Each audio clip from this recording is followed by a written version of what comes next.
La pluie battait contre les immenses baies vitrées du dernier étage de la tour Montparnasse, créant un rideau argenté qui transformait Paris en un tableau impressionniste.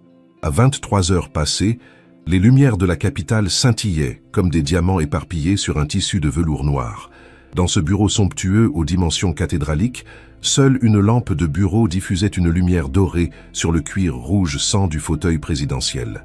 Alexandre Dubois, 38 ans, héritier d'un empire financier qui s'étendait de Londres à Tokyo, contemplait cette vue qu'il avait admirée des milliers de fois sans jamais s'en lasser.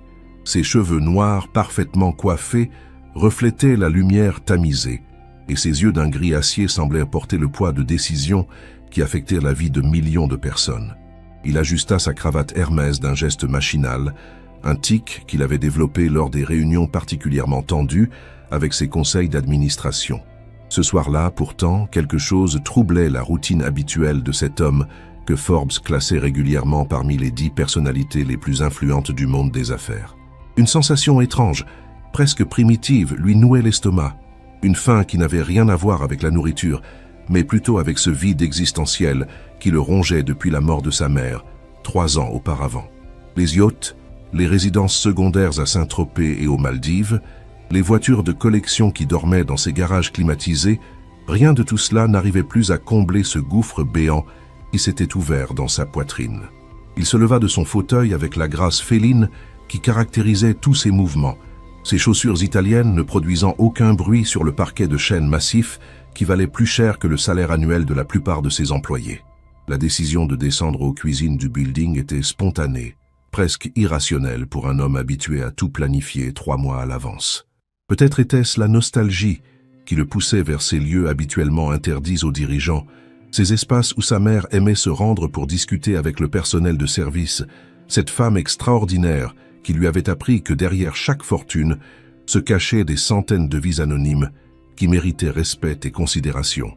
L'ascenseur privé glissa silencieusement vers les sous-sols du gratte-ciel, et Alexandre observa son reflet dans les portes en acier poli, se demandant quand il avait commencé à ressembler davantage à son père, cet homme dur et calculateur qu'il avait tant redouté dans sa jeunesse, plutôt qu'à sa mère, cette femme au cœur immense qui voyait de la beauté même dans les plus humbles détails de l'existence. Si vous appréciez cette histoire captivante, n'hésitez pas à laisser un j'aime pour nous encourager à continuer. Et dites-nous dans les commentaires, que pensez-vous d'Alexandre jusqu'à présent? Trouvez-vous qu'il cache quelque chose de plus profond derrière sa façade de milliardaire?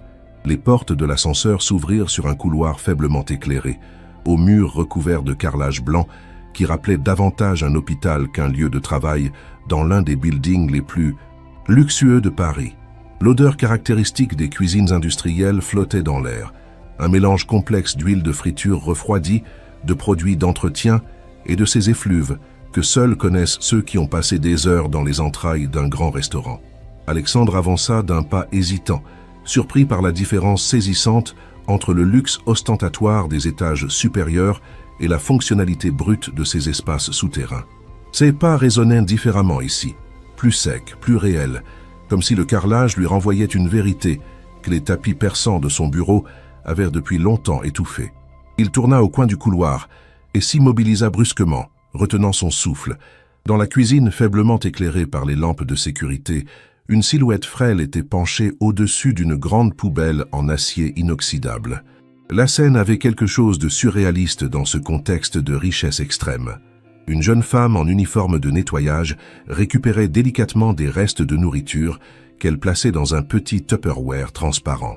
Ses gestes étaient précis, presque rituels, comme si elle accomplissait cette tâche depuis longtemps avec une dignité qui contrastait douloureusement avec la réalité de sa situation.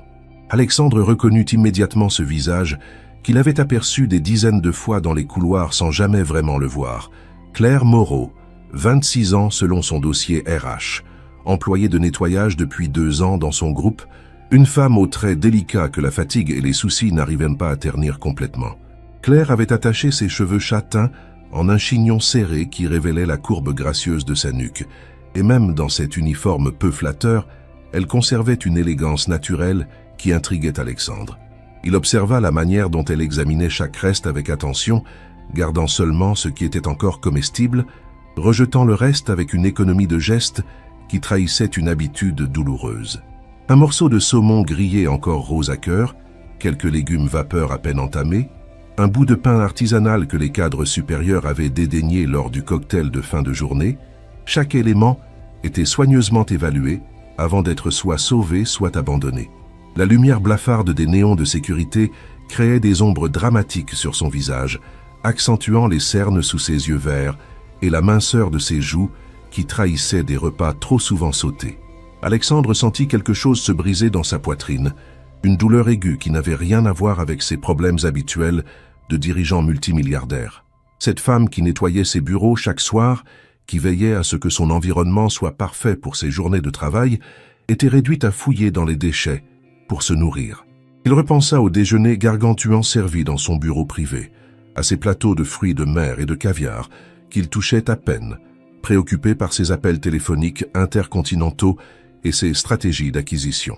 Combien de fois avait-il fait jeter des repas entiers parce qu'une réunion s'était prolongée ou qu'une négociation avait coupé son appétit? Combien de gaspillage inconscient pendant que cette femme, quelque part dans les étages inférieurs, comptait chaque euro pour boucler ses fins de mois.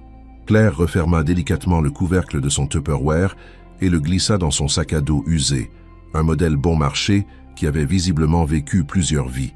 Elle s'apprêtait à partir quand un léger bruit, peut-être le froissement de la veste d'Alexandre contre le mur, la fit se retourner brusquement. Leurs regards se croisèrent dans la pénombre de la cuisine et le temps sembla se suspendre. Les yeux de Claire s'écarquillèrent de terreur et elle porta instinctivement une main à sa bouche pour étouffer un cri de surprise. Alexandre vit la panique pure s'emparer de ses traits. Elle venait d'être surprise par son patron en train de voler de la nourriture dans les poubelles de l'entreprise. Dans son esprit, c'était la fin de tout. Son emploi, ses revenus modestes mais vitaux, peut-être même des poursuites judiciaires qui l'enfonceraient définitivement dans la précarité. « Monsieur Dubois », balbutia-t-elle, sa voix tremblant comme une feuille dans le vent d'automne. « Je peux tout expliquer. Ce n'est pas, je ne voulais pas. » Les mots se bousculaient dans sa bouche, incohérents, désespérés. Elle serrait son sac contre sa poitrine comme un bouclier dérisoire, et Alexandre pouvait voir les larmes qui commençaient à perler au coin de ses yeux. Cette fierté qu'il avait perçue dans ses gestes quelques instants plus tôt s'effritait sous le poids de la honte et de la peur. Elle baissa la tête, incapable de soutenir le regard de cet homme qui détenait littéralement son avenir entre ses mains. « Je suis désolé, monsieur. Je sais que c'est inacceptable. Je vais rembourser. Je vais... » Sa voix se brisa complètement, et elle resta là, pétrifiée, attendant le verdict qui allait sceller son destin. Alexandre sentit son cœur se serrer devant cette détresse pure, cette vulnérabilité absolue d'un être humain pris au piège de circonstances qu'il ne contrôlait pas. Il avança d'un pas lentement, comme on s'approche d'un animal blessé, et sa voix, d'habitude si assurée dans les salles de conseil, se fit douce, presque murmurante. « Claire », dit-il simplement, et le fait qu'il connaisse son prénom parut la surprendre encore davantage. « Vous n'avez pas à vous excuser, et vous n'avez certainement pas à rembourser quoi que ce soit. » Il marqua une pause, cherchant ses mots avec une précaution inhabituelle. « Depuis combien de temps n'avez-vous pas pris un vrai repas ?» La question était directe, mais empreinte d'une compassion sincère qui contrastait avec l'image du requin de la finance que véhiculaient les médias économiques. Claire releva lentement la tête, incrédule. Dans ses yeux verts brillaient maintenant non plus seulement des larmes de peur, mais aussi de soulagement et d'incompréhension. Cet homme qui possédait des milliards, qui dirigeait un empire financier depuis sa tour d'ivoire, venait de lui parler avec plus de gentillesse que n'importe lequel de ses supérieurs hiérarchiques directs. « 3 jours, avoua-t-elle dans un souffle. Mon fils Tom est malade et les médicaments coûtent aussi cher. J'ai dû choisir entre acheter à manger et... » Elle s'interrompit, réalisant qu'elle en révélait trop, que cette confidence pourrait être utilisée contre elle. Mais quelque chose dans le regard d'Alexandre, une sincérité qu'elle n'avait jamais vue chez un homme de ce statut, la poussa à continuer. Il a 8 ans, et il fait de l'asthme. Les crises ont empiré depuis qu'on a dû déménager dans un appartement plus humide. Mais je n'arrive plus à payer l'ancien loyer depuis que mon ex-mari a arrêté de verser la pension alimentaire. L'histoire se déversait maintenant comme un torrent longtemps contenu, chaque mot révélant une couche supplémentaire de difficultés qui s'accumulait dans la vie de cette femme courageuse. Alexandre écouta en silence, son expression devenant de plus en plus grave à mesure qu'il prenait conscience de l'abîme qui séparait leurs deux réalités. Pendant qu'il s'inquiétait de savoir s'il devait acheter le yacht de 150 mètres ou celui de 180 mètres, cette femme calculait si elle avait assez d'argent pour acheter les médicaments qui permettraient à son fils de respirer normalement. Pendant qu'il hésitait entre le caviar iranien et le caviar russe pour ses réceptions d'affaires, elle fouillait dans les poubelles pour récupérer de quoi se sustenter. Cette prise de conscience le frappa avec la violence d'un tsunami, révélant la vacuité de son existence dorée et l'égoïsme inconscient dans lequel il avait vécu toutes ces années. « Venez, dit-il finalement, d'une voix que l'émotion rendait légèrement rauque. Nous allons parler. » Il se dirigea vers une petite salle de repos attenante aux cuisines, un espace que même lui découvrait pour la première fois. Claire le suivit avec hésitation, ne sachant toujours pas si cette conversation allait se terminer par un licenciement ou par autre chose qu'elle n'osait imaginer. Alexandre alluma les néons et révéla un espace modeste, mais propre.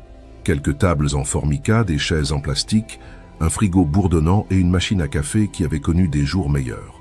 Il s'assit sur l'une des chaises, geste simple mais révolutionnaire pour un homme habitué au fauteuil en cuir sur mesure, et invita Claire à prendre place en face de lui. L'incongruité de la situation, un milliardaire et une femme de ménage discutant dans une salle de repos de sous-sol à minuit passé, aurait pu prêter à sourire si les circonstances avaient été moins dramatiques. « Parlez-moi de votre fils » demanda Alexandre. Et cette simple phrase ouvrit les vannes d'un amour maternel si pur, si total, que Claire en oublia momentanément sa peur. Tom était tout pour elle, un petit garçon aux yeux malicieux qui rêvait de devenir astronaute malgré ses problèmes respiratoires, qui dessinait des fusées sur tous ses cahiers d'école et qui lui racontait chaque soir les histoires fabuleuses qu'il inventait sur les voyages intergalactiques. Il était né prématurément, et ses poumons fragiles lui causaient des crises d'asthme qui nécessitaient des traitements coûteux et un suivi médical régulier. Le père de Tom, un homme que Claire avait cru aimer, avait quitté le foyer quand les difficultés financières s'étaient accumulées, incapable d'assumer ses responsabilités face à la maladie de son fils et aux contraintes qu'elle imposait. Claire travaillait 16 heures par jour, cumulant son emploi de nuit dans l'immeuble d'Alexandre avec diverses missions de ménage dans des bureaux et des particuliers. Chaque euro était compté, chaque dépense pesée au gramme près. Les médicaments de Tom représentaient à eux seuls près de la moitié de ses revenus mensuels, et quand des frais imprévus surgissaient, une consultation d'urgence, un nouveau traitement, des chaussures pour Tom qui grandissait trop vite, elle devait rogner sur tout le reste. L'alimentation était devenue un luxe qu'elle s'accordait rarement, préférant que son fils ait au moins un repas équilibré par jour, même si cela signifiait qu'elle-même devait se contenter de pain rassis et de thé. Cette stratégie de survie l'avait menée jusqu'à ses cuisines, où elle récupérait discrètement les restes de nourriture encore consommables, une pratique qui lui déchirait le cœur mais qui était devenue nécessaire à leur survie. Alexandre écoutait ce récit avec un mélange de fascination et d'horreur. Fascination devant cette force incroyable qui permettait à une femme de se sacrifier totalement pour son enfant, de maintenir sa dignité malgré l'adversité, de continuer à sourire et à travailler avec professionnalisme malgré l'épuisement et la faim. Horreur de réaliser qu'une telle situation existait à quelques mètres de son bureau, dans sa propre entreprise, sous ses yeux aveugles de privilégié. Il repensa aux nombreuses fois où il avait croisé Claire dans les couloirs, cette femme discrète, qui nettoyait consciencieusement chaque bureau, qui replaçait méticuleusement chaque objet à sa place, qui laissait derrière elle cette odeur fraîche de propre, qui rendait son environnement de travail si agréable. Jamais il n'avait imaginé le drame personnel qui se jouait dans l'ombre de cette efficacité silencieuse. « Claire » dit-il finalement, sa voix chargée d'une émotion qu'il ne cherchait plus à dissimuler. « Je veux vous aider. » Ces mots simples eurent l'effet d'une bombe sur la jeune femme qui le regarda avec une incrédulité totale. L'aide, pour elle, était devenue un concept abstrait, quelque chose qui n'existait que dans les films ou les livres. Depuis la naissance de Tom et les complications qui avaient les suivi, elle avait appris à ne compter que sur elle-même, à ne rien attendre des autres, à transformer chaque journée en combat pour la survie. L'idée qu'un homme de ce statut puisse s'intéresser sincèrement à son sort dépassait complètement son entendement. Mais pourquoi, parvint-elle à articuler, sa voix encore tremblante d'émotion, pourquoi vous, pourquoi moi? Cette question, dans sa simplicité, révélait toute la complexité de la situation. Pourquoi, effectivement? Alexandre lui-même ne savait pas exactement comment répondre. Était-ce la culpabilité de découvrir l'injustice flagrante qui existait sous son nez? Était-ce le souvenir de sa mère et de ses leçons sur la compassion et la responsabilité sociale? Était-ce cette sensation de vide existentiel qui le rongeait depuis des années et qui trouvait soudain un sens dans la possibilité de changer concrètement une vie? Ou était-ce simplement cette reconnaissance instinctive d'une beauté d'âme qui transcendait les barrières sociales et économiques? Parce que c'est juste, répondit-il finalement, et parce que j'en ai les moyens. Cette réponse, dans sa simplicité, contenait une vérité profonde que Claire mit du temps à assimiler. Alexandre se leva et commença à arpenter la petite pièce, ses pas mesurés trahissant une intense réflexion. Son esprit d'homme d'affaires, habitué à analyser les problèmes sous tous les angles et à trouver des solutions efficaces, se mettait en marche. « Dites-moi exactement de combien vous avez besoin chaque mois pour les médicaments de Tom » demanda-t-il, sortant son téléphone pour prendre des notes. Claire hésita, partagée entre l'espoir fou que cette conversation puisse déboucher sur quelque chose de concret et la peur de paraître cupide ou manipulatrice. « 800 €, finit-elle par avouer. Parfois plus quand il faut changer de traitement ou acheter un nouvel inhalateur. Cette somme, dérisoire pour Alexandre qui dépensait facilement 10 fois plus pour un dîner dans un restaurant étoilé, représentait pour Claire un mur infranchissable qui déterminait chaque aspect de son existence. Et pour le loyer, la nourriture, les frais de Tom, continua Alexandre avec le pragmatisme qui faisait sa réputation dans le monde des affaires. Claire détailla son budget avec une précision qui trahissait des années de calculs serrés. 1200 € pour un 2 pièces dans une banlieue populaire, 300 € pour la nourriture quand elle pouvait se permettre de faire des courses normalement, 150 € pour les vêtements et fournitures scolaires de Tom, sans compter les frais annexes qui surgissaient régulièrement. Au total, elle avait besoin d'environ 2500 € par mois pour vivre décemment avec son fils, une somme qu'elle n'atteignait jamais malgré ses multiples emplois et qui expliquait cette spirale descendante vers la précarité absolue. Alexandre fit quelques calculs rapides sur son téléphone et le résultat le frappa comme une gifle. Cette femme avait besoin de 30 000 € par an pour offrir à son fils une vie digne et se nourrir correctement. Lui-même gagnait cette somme en moins de 2 heures, parfois en quelques minutes, lors de certaines transactions particulièrement juteuses. Le décalage était si énorme qu'il en devenait presque surréaliste. Il pensa à la montre Patek Philippe qu'il portait au poignet, un modèle unique qui avait coûté 120 000 € et qu'il avait acheté sur un coup de tête lors d'une escale à Genève. Cette seule montre aurait permis à Claire et Tom de vivre confortablement pendant 4 ans. Cette prise de conscience le bouleversa plus profondément qu'il ne l'aurait imaginé. « Claire », dit-il en se rasseyant face à elle, ses yeux gris plantés dans les siens avec une intensité nouvelle, « je vais tripler votre salaire dès demain. Et je vais mettre en place un système pour que tous les frais médicaux de Tom soient pris en charge par l'entreprise. » Les mots semblaient surréalistes à Claire, comme si elle rêvait éveillée.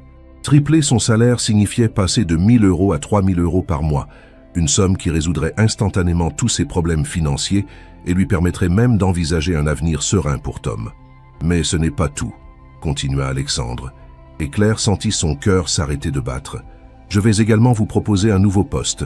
Plus de ménage, plus de nettoyage. Je veux que vous deveniez ma coordinatrice pour les affaires sociales de l'entreprise. » Cette proposition dépassait tout ce que Claire aurait pu imaginer dans ses rêves les plus fous.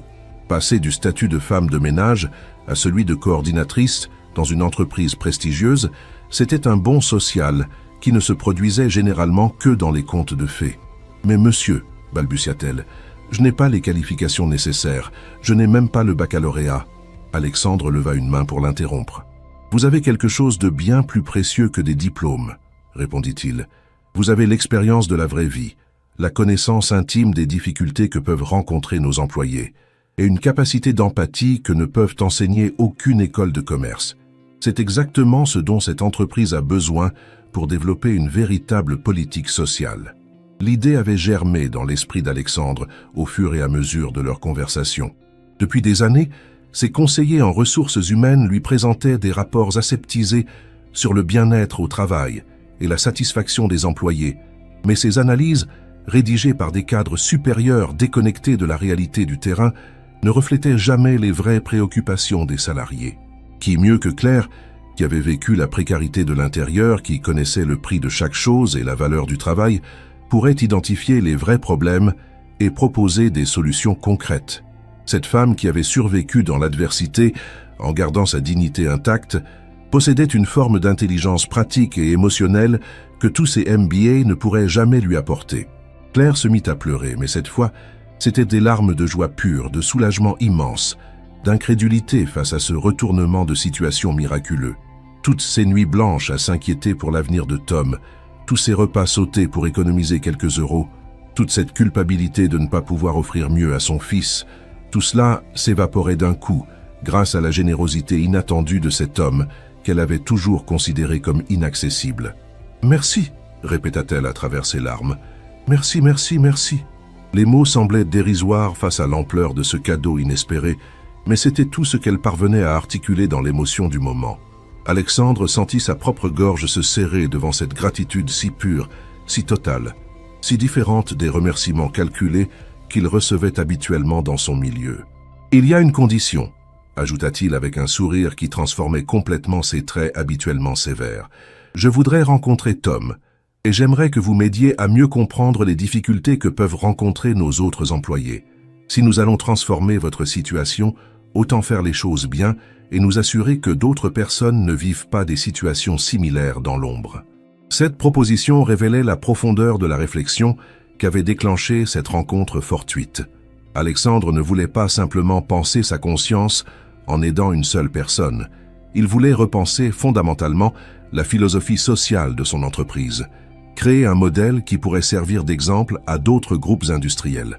Le reste de la nuit se déroula comme dans un rêve éveillé pour Claire. Alexandre l'accompagna jusqu'à un petit restaurant ouvert 24 heures sur 24 près des Halles, un endroit modeste mais accueillant où ils parlèrent de tout et de rien pendant des heures. Pour la première fois depuis des mois, Claire put commander ce dont elle avait envie sans regarder les prix, savourer chaque bouchée sans culpabiliser, raconter les exploits scolaires de Tom et ses rêves d'astronaute sans avoir l'impression d'ennuyer son interlocuteur. Alexandre découvrait un monde qu'il avait oublié, celui des plaisirs simples et des joies authentiques, loin des artifices de son milieu habituel. Cette femme qui avait si peu parlé de son fils avec des étoiles dans les yeux, décrivait ses dessins d'enfants comme s'ils étaient des œuvres d'art, racontait leurs soirées télé du dimanche comme des aventures extraordinaires.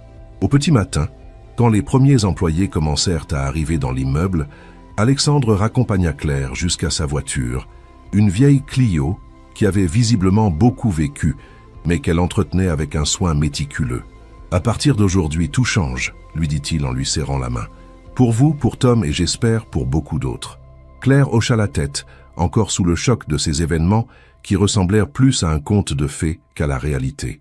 En rentrant chez elle dans la lumière dorée du matin parisien, elle avait l'impression de flotter sur un nuage, impatiente de réveiller Tom pour lui annoncer que leur vie allait enfin changer, que ses rêves d'astronaute n'étaient peut-être pas si fous que ça, que parfois les miracles existaient vraiment. Alexandre, de son côté, remonta dans son bureau avec une énergie nouvelle, une sensation qu'il n'avait pas ressentie depuis la mort de sa mère. Cette nuit avait bouleversé quelque chose de fondamental dans sa vision de l'existence et du rôle qu'il pouvait jouer dans la société. Il convoqua immédiatement ses directeurs des ressources humaines et des affaires sociales pour une réunion d'urgence, bien déterminé à mettre en place les changements promis à Claire, mais aussi à initier une révolution plus large dans la gestion humaine de son entreprise. La rencontre avec cette femme courageuse avait révélé un aspect de sa personnalité qu'il croyait enfoui à jamais, cette capacité d'empathie et d'engagement social que sa mère avait tenté de lui transmettre avant de disparaître. Les semaines qui suivirent furent un tourbillon d'activités pour Alexandre et Claire. Fidèle à sa parole, le milliardaire avait non seulement triplé le salaire de la jeune femme, mais il avait également créé spécialement pour elle un poste de coordinatrice des affaires sociales et du bien-être des employés, avec un bureau adjacent au sien et tous les moyens nécessaires pour mener à bien ses missions. Claire avait d'abord été intimidée par ce nouvel environnement de travail. Les tapis épais, les meubles de designer, la vue imprenable sur Paris, mais elle s'y était rapidement adaptée, portée par la passion de sa nouvelle mission et la confiance qu'Alexandre plaçait en elle. Son premier projet avait été de mener une enquête approfondie et anonyme auprès de tous les employés du groupe, de la femme de ménage au directeur général, pour identifier les vrais problèmes sociaux qui existaient au sein de l'entreprise. Les résultats de cette enquête avaient été un électrochoc même pour Alexandre, qui pensait connaître son entreprise.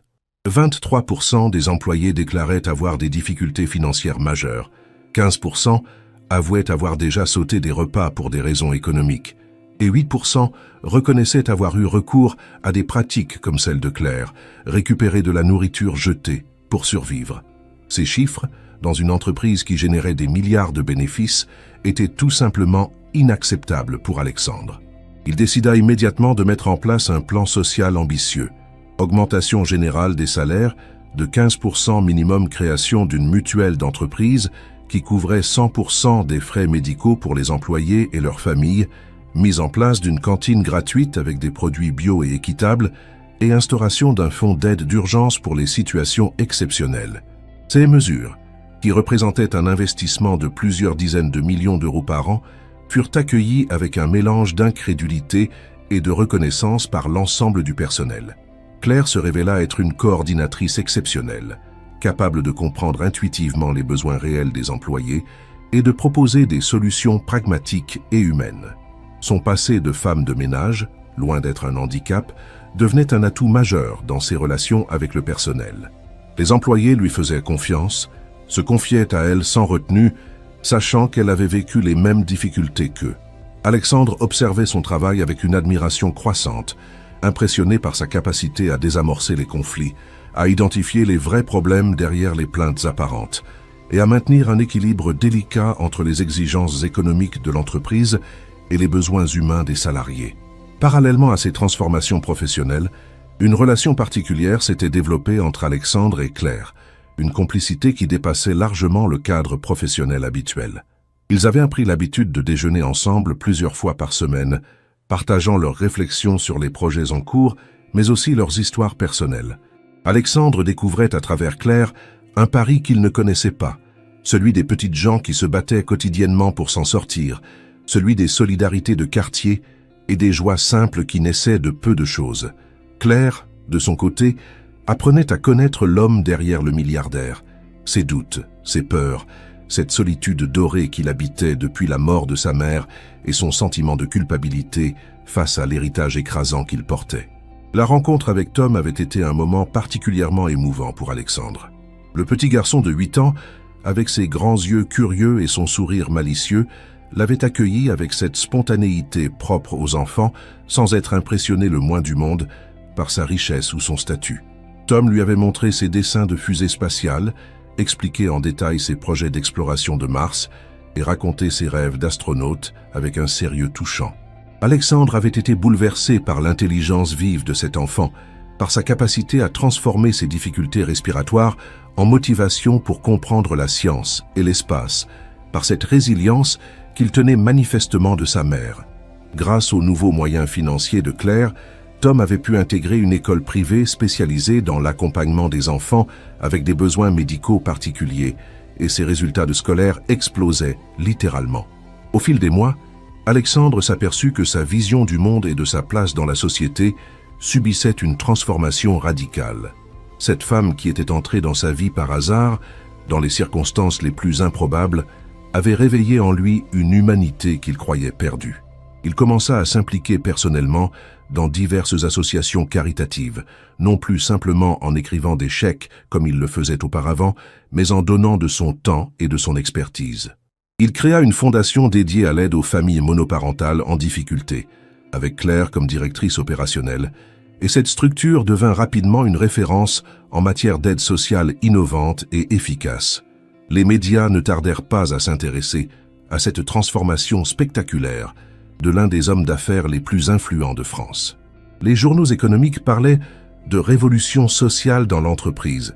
Les magazines People s'interrogeaient sur cette mystérieuse collaboratrice qui semblait avoir tant d'influence sur Alexandre Dubois, et les observateurs politiques analysaient les implications de ce nouveau modèle d'entreprise responsable. Alexandre, habituellement si soucieux de son image publique, découvrait qu'il se moquait éperdument de ses commentaires. Pour la première fois de sa vie, il agissait selon ses convictions profondes, plutôt que selon les attentes de son milieu ou les impératifs de son statut social. Claire, malgré son nouveau statut et ses responsabilités croissantes, était restée la même femme simple et authentique qu'Alexandre avait découverte dans les cuisines de son immeuble.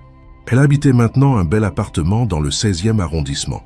Tom fréquentait une excellente école et leurs conditions de vie s'étaient spectaculairement améliorées, mais elle n'avait jamais oublié d'où elle venait.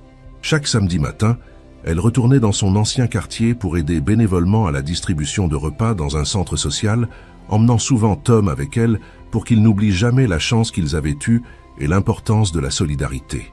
Ces moments de retour aux sources étaient précieux pour elle, lui rappelant les valeurs qu'il avait construites et l'importance de rester humble malgré son ascension sociale fulgurante. L'évolution de leur relation était devenue le sujet de nombreuses spéculations dans l'entourage professionnel d'Alexandre. Certains y voyaient une simple relation de mentor à protéger. D'autres soupçonnaient des sentiments plus profonds, mais tous reconnaissaient l'influence positive que Claire exerçait sur leur patron. Alexandre était devenu plus accessible, plus humain dans ses relations avec le personnel, plus soucieux des implications sociales de ses décisions d'affaires. Ces réunions de direction avaient changé de ton, intégrant systématiquement une réflexion sur l'impact humain des stratégies envisagées, et Claire était souvent consultée avant les décisions importantes, son avis étant devenu aussi précieux que celui des directeurs les plus expérimentés. Un événement particulier vint cristalliser l'évolution de leurs sentiments mutuels. Lors d'un gala de charité organisé par la fondation qu'ils avaient créée ensemble, Claire apparut dans une robe de soirée simple mais élégante qui révélait sa beauté naturelle sous un jour complètement nouveau. Alexandre, habitué à la voir en tailleur strict dans leur cadre professionnel, fut littéralement ébloui par cette transformation. Mais au-delà de l'aspect physique, c'était l'assurance nouvelle de Claire, sa façon de s'exprimer avec aisance devant un public de personnalités influentes, sa capacité à défendre avec passion les projets de la Fondation qui le fascinèrent le plus. Cette femme qu'il avait découverte en situation de détresse extrême était devenue une leader respectée, une voix écoutée dans le monde associatif parisien. La soirée se déroula magnifiquement, avec une collecte de fonds qui dépassait tous les objectifs fixés, mais ce fut pendant la danse de clôture qu'Alexandre prit conscience de l'évolution de ses sentiments. Tenant Claire dans ses bras sur une valse de Strauss, sentant son parfum délicat et la douceur de sa main dans la sienne, il réalisa que cette femme était devenue bien plus qu'une collaboratrice ou qu'une cause humanitaire à soutenir.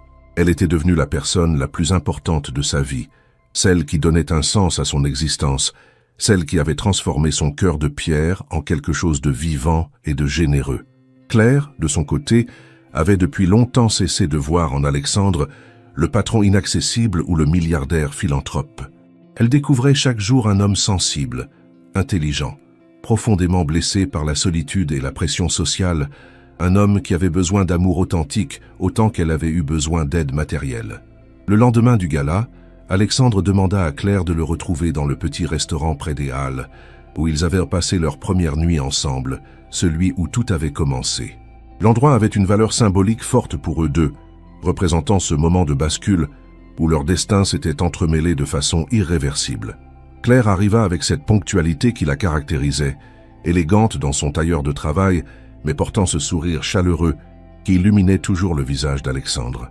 Ils commandèrent les mêmes plats que cette nuit mémorable, parlèrent d'abord de la fondation et des projets en cours, mais l'atmosphère était différente, chargée d'une tension nouvelle qui n'avait rien de professionnel. « Claire, commença Alexandre, sa voix légèrement tremblante d'émotion, il faut que je vous dise quelque chose d'important. » Il marqua une pause, cherchant ses mots avec cette précaution qui le caractérisait dans les moments décisifs. « Ces derniers mois avec vous ont été les plus beaux de ma vie.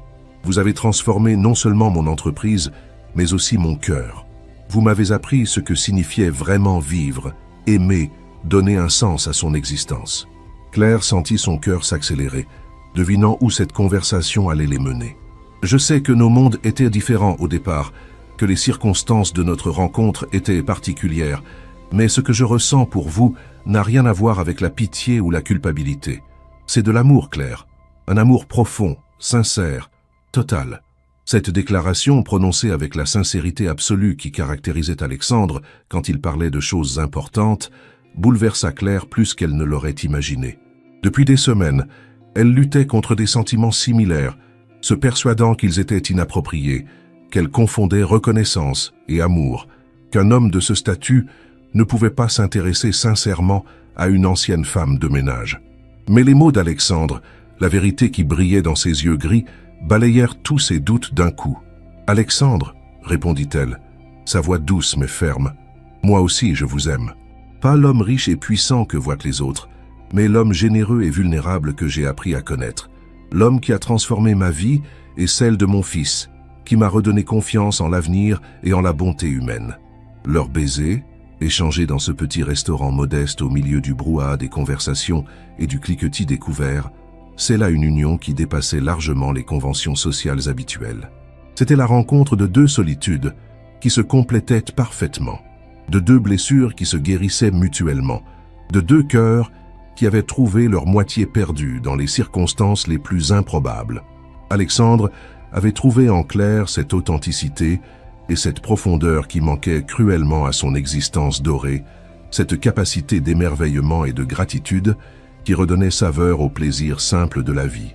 Claire avait découvert en Alexandre non seulement la sécurité matérielle dont elle rêvait pour Tom, mais aussi un amour sincère, un respect profond pour ce qu'elle était vraiment, une reconnaissance de sa valeur qui transcendait complètement son passé difficile.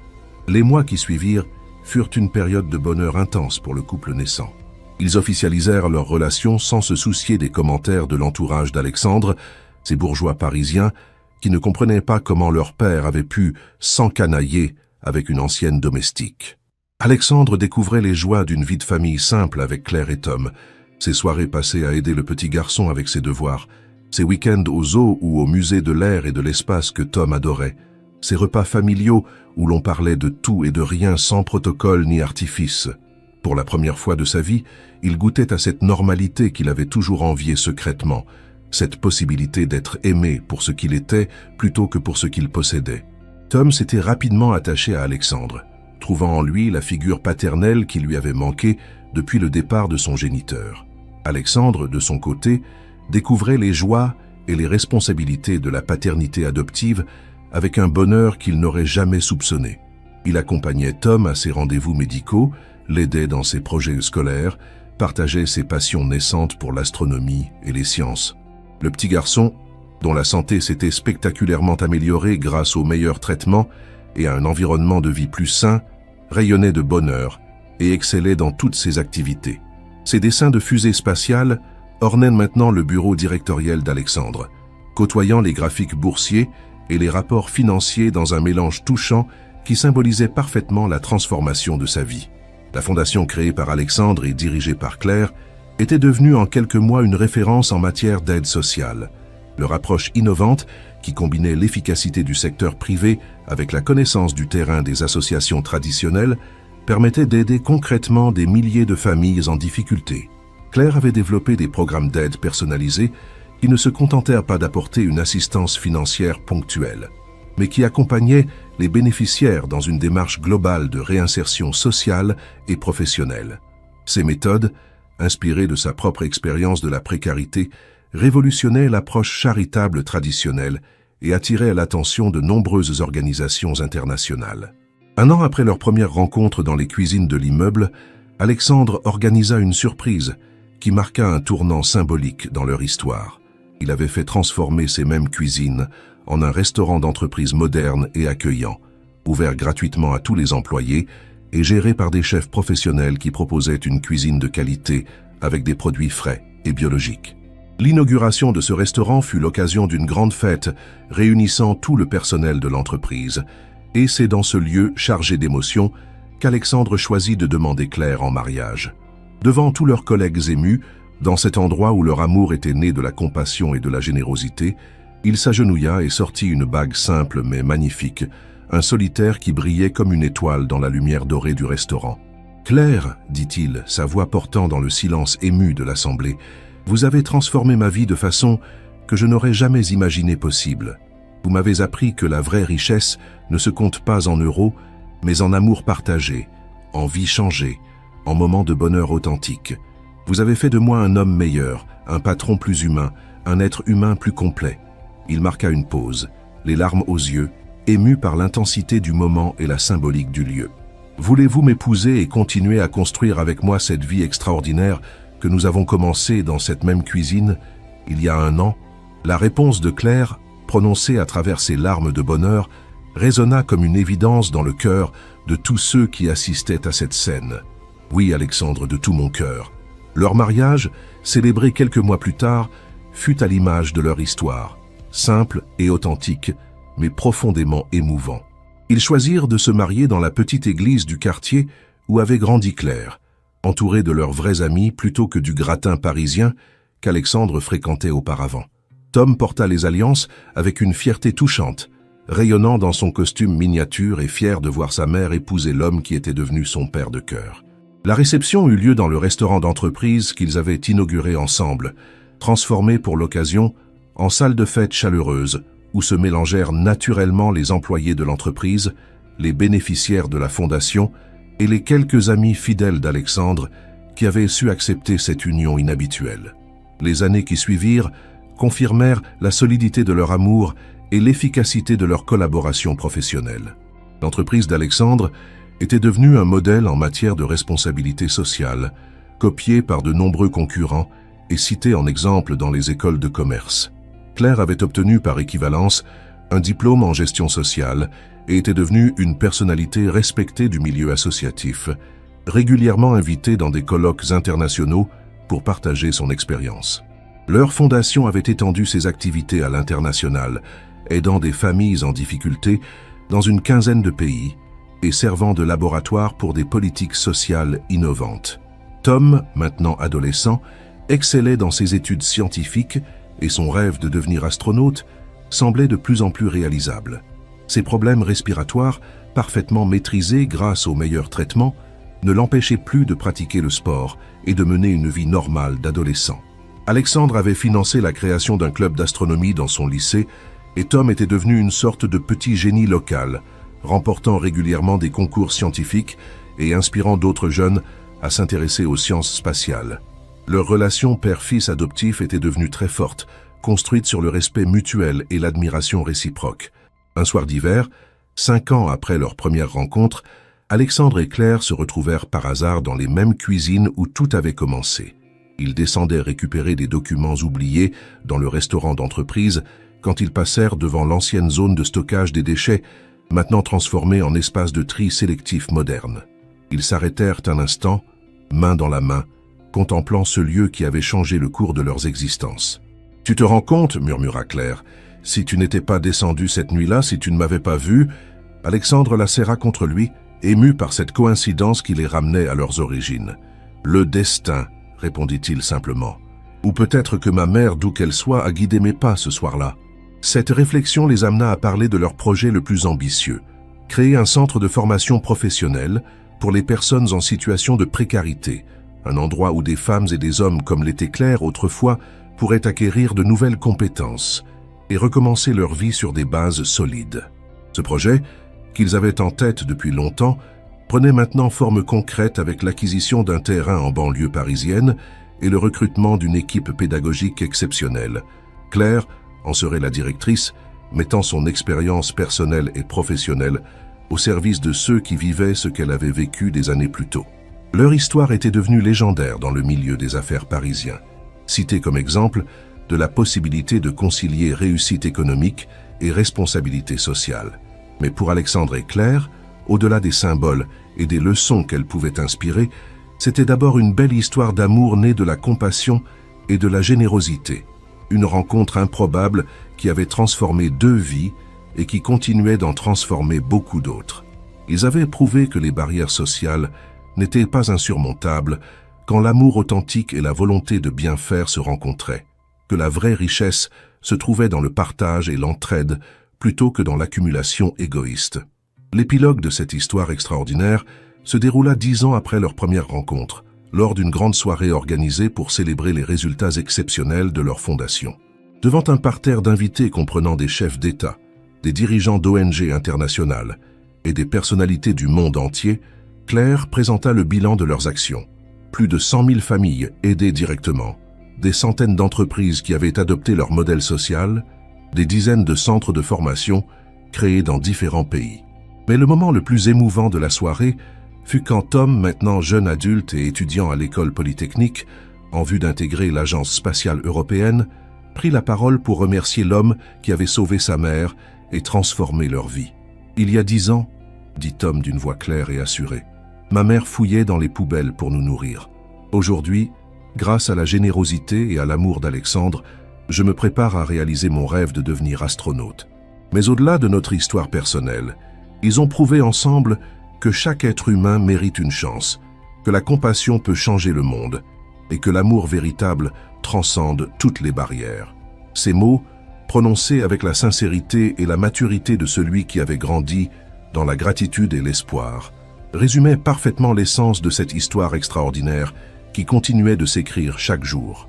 Voilà qui conclut cette histoire extraordinaire d'amour et de transformation sociale. Si cette histoire vous a touché, n'hésitez pas à laisser un j'aime pour nous encourager.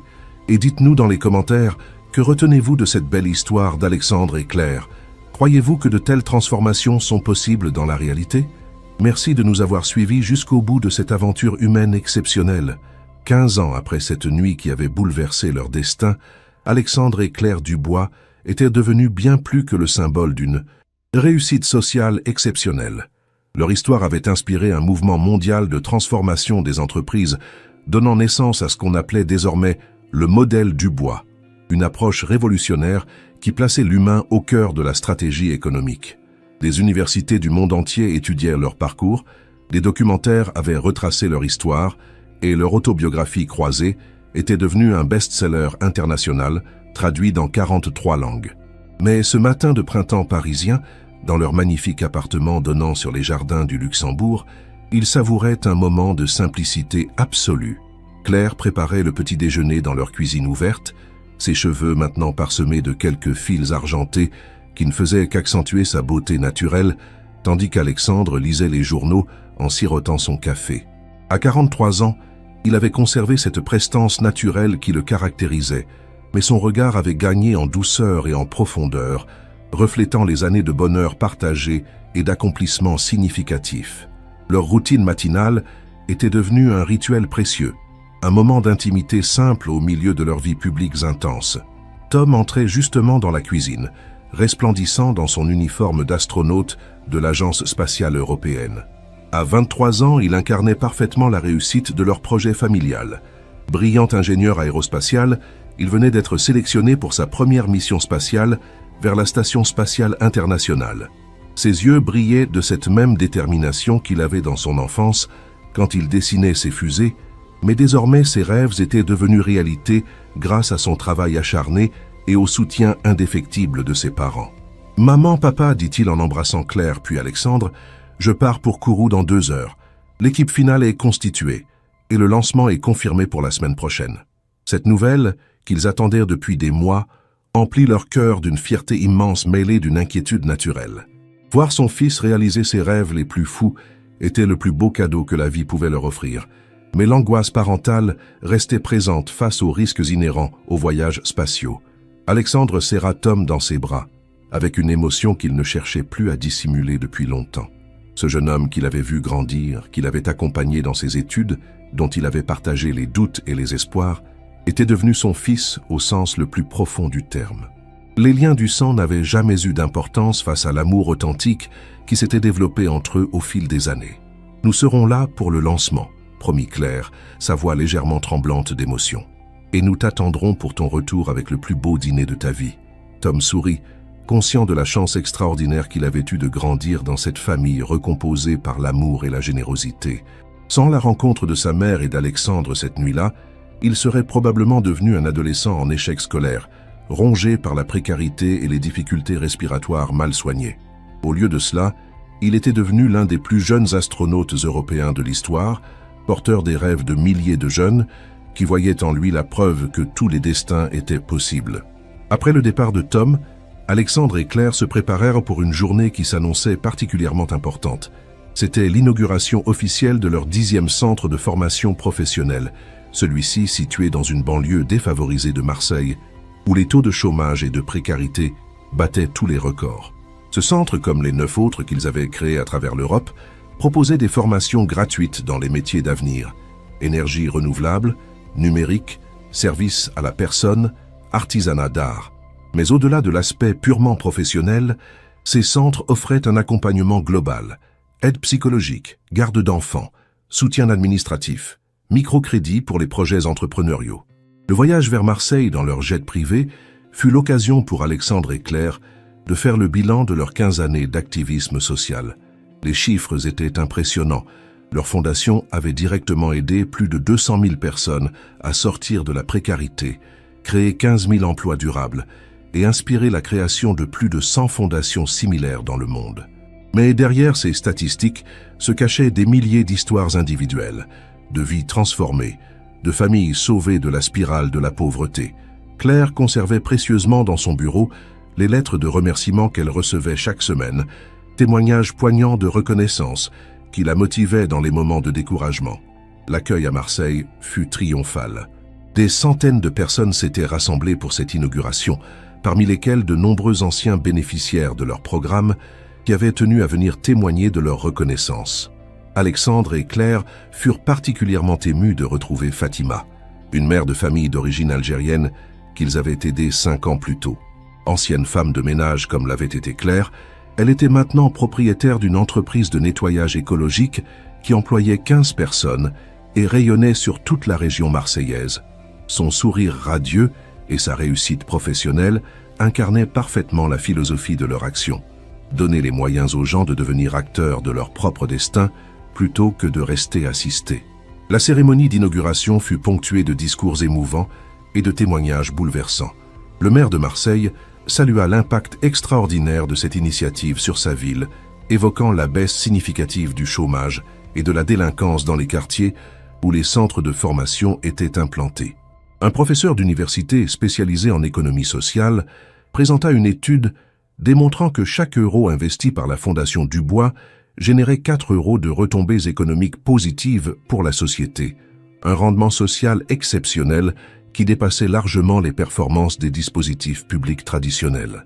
Mais le moment le plus émouvant fut le témoignage de Karim, un jeune homme de 25 ans qui avait suivi une formation de technicien en énergie solaire dans leur centre parisien. Ancien délinquant, il avait découvert sa passion pour les technologies vertes grâce à leur programme et était maintenant chef d'équipe dans une entreprise spécialisée dans l'installation de panneaux photovoltaïques. « Madame et Monsieur Dubois, dit-il en s'adressant directement à eux, sa voix chargée d'émotion, vous m'avez donné bien plus qu'un métier. Vous m'avez donné une dignité, un avenir, la possibilité de fonder une famille et de regarder mes enfants dans les yeux sans honte. Grâce à vous, je suis passé de la case prison à la case espoir. » Ces mots, prononcés avec une sincérité absolue, rappelèrent à Alexandre et Claire pourquoi ils s'étaient lancés dans cette aventure extraordinaire. Au-delà des satisfactions professionnelles et des reconnaissances internationales, c'était cette capacité à transformer concrètement des vies humaines qui donnait tout son sens à leur action. Ils repensèrent à cette nuit fondatrice où tout avait commencé, à cette rencontre improbable dans les cuisines d'un gratte-ciel parisien et mesurèrent le chemin parcouru depuis.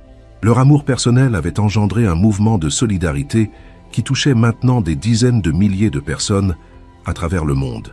Le soir même, dans leur suite du Carlton à Cannes, où ils avaient décidé de passer quelques jours de repos après cette journée intense, Alexandre et Claire regardèrent les informations télévisées qui relataient l'inauguration du centre marseillais.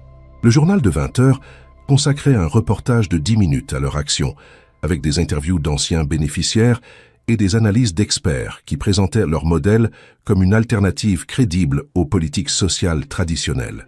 Voir leur histoire racontée à la télévision leur donnait une sensation étrange, comme s'ils observaient la vie de quelqu'un d'autre tant leur parcours leur semblait parfois irréel. « Tu te rends compte ?» murmura Claire en se blottissant contre Alexandre sur le canapé de leur suite. « Il y a 15 ans, j'étais une femme de ménage qui fouillait dans les poubelles. Et ce soir, on parle de nous, au journal télévisé national, comme d'un exemple à suivre. » Alexandre caressa tendrement ses cheveux, ému par cette réflexion qui résumait l'extraordinaire transformation de leur vie. « Et moi, j'étais un milliardaire égoïste et solitaire qui ne trouvait plus de sens à son existence, » répondit-il. « Cette nuit-là, nous nous sommes sauvés mutuellement, chacune à notre manière. Tu as transformé ma richesse stérile en force positive, et j'ai pu t'offrir les moyens de déployer ta générosité naturelle. » Leur conversation fut interrompue par un appel de Tom depuis Kourou. Sa voix, légèrement déformée par la liaison satellite, débordait d'excitation. « Ah maman, papa, tout se passe parfaitement ici. L'équipe est extraordinaire et les derniers tests sont concluants. Dans 3 jours, je serai dans l'espace. Cette perspective, qui les remplissait à la fois de fierté et d'inquiétude, symbolisait parfaitement la réussite de leur projet familial. Ce petit garçon asthmatique, qui dessinait des fusées dans leur ancien appartement modeste, allait bientôt flotter en apesanteur à 400 km au-dessus de la Terre, réalisant des rêves que même Alexandre, avec toute sa fortune, n'aurait pas pu acheter.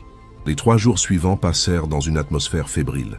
Alexandre et Claire s'envolèrent pour la Guyane française avec une délégation d'amis proches et de collaborateurs de leur fondation, tous désireux d'assister au lancement historique. Sur la base de Kourou, ils retrouvèrent Tom dans les dernières heures avant son départ, resplendissant de confiance et d'impatience. Les médias internationaux s'étaient déplacés en masse, non seulement pour couvrir cette mission spatiale, mais aussi pour raconter l'histoire extraordinaire de cette famille atypique qui incarnait la possibilité de transformation sociale et de réussite personnelle. La veille du lancement, lors d'un dîner organisé par l'Agence spatiale européenne, Alexandre fut invité à prendre la parole devant l'assemblée prestigieuse d'astronautes, d'ingénieurs et de personnalités scientifiques. Son discours improvisé mais profondément sincère résuma parfaitement l'esprit qui avait guidé leur action pendant toutes ces années. « Il y a 15 ans, commença-t-il, j'ai découvert que la vraie richesse ne se mesure pas en euros, mais en vies transformées. Mon épouse Claire et mon fils Tom m'ont appris que le plus beau voyage n'est pas celui qui nous emmène vers les étoiles, mais celui qui nous ramène vers notre humanité. Tom s'apprête à explorer l'espace, mais nous avons déjà exploré ensemble le territoire le plus fascinant qui soit, celui du cœur humain et de sa capacité infinie de générosité. Le jour J arriva enfin, dans une atmosphère d'émotion intense qui gagnait progressivement tous les spectateurs massés sur les gradins de Kourou. Claire serrait la main d'Alexandre avec une force qu'elle ne soupçonnait pas, leurs doigts entrelacés comme un symbole de cette union qui avait résisté à toutes les épreuves et qui continuait de se renforcer avec les années. Quand la fusée Ariane décolla dans un grondement assourdissant, emportant Tom vers son destin d'astronaute, ils sentirent leur cœur exploser de fierté et d'amour. Ce moment représentait l'apothéose de leur histoire familiale, la concrétisation de tous les rêves qu'ils avaient nourris ensemble depuis cette première nuit dans les cuisines parisiennes. 6 mois plus tard, quand Tom revint sur Terre après une mission spatiale couronnée de succès, il rapportait avec lui bien plus que des échantillons scientifiques et des données techniques. Il portait un message d'espoir et de détermination qu'il avait rédigé en apesanteur, flottant dans la station spatiale internationale avec la Terre en toile de fond. Ce message, qu'il lut lors d'une conférence retransmise dans le monde entier, résumait parfaitement l'héritage spirituel de cette famille extraordinaire. De là-haut, j'ai vu notre planète dans toute sa beauté et sa fragilité. Pas de frontières visibles, pas de riches ou de pauvres. Juste un vaisseau spatial commun que nous devons apprendre à partager avec justice et générosité. L'aventure spatiale nous apprend que les plus grandes explorations commencent par un petit pas, comme celui qu'ont fait mes parents il y a 15 ans en se tendant la main par-delà leurs différences. Aujourd'hui, à 60 ans, Alexandre et Claire continuent leur action avec la même passion qu'au premier jour. Leur fondation est devenue un modèle mondial, étudié dans les universités et copié sur tous les continents. Tom prépare sa 2e mission spatiale, cette fois vers la Lune, tout en dirigeant un programme de sensibilisation scientifique dans les banlieues défavorisées. Leur histoire, née d'une rencontre fortuite dans l'obscurité d'une cuisine industrielle, a illuminé des milliers de vies et continue d'inspirer ceux qui croient encore que l'amour et la générosité peuvent changer le monde. L'épilogue ultime de cette saga extraordinaire s'écrit chaque jour dans les sourires des familles qu'ils ont aidées, dans les réussites professionnelles de ceux qu'ils ont formés, dans les entreprises solidaires qu'ils ont financées. Claire a définitivement rangé ses uniformes de femme de ménage dans un coffre précieux de leur maison, non par honte de ce passé, mais comme un trésor symbolique qui lui rappelle d'où elle vient et pourquoi elle se bat. Alexandre a appris que la vraie noblesse ne s'hérite pas mais se conquiert chaque jour par nos actes de compassion et de justice.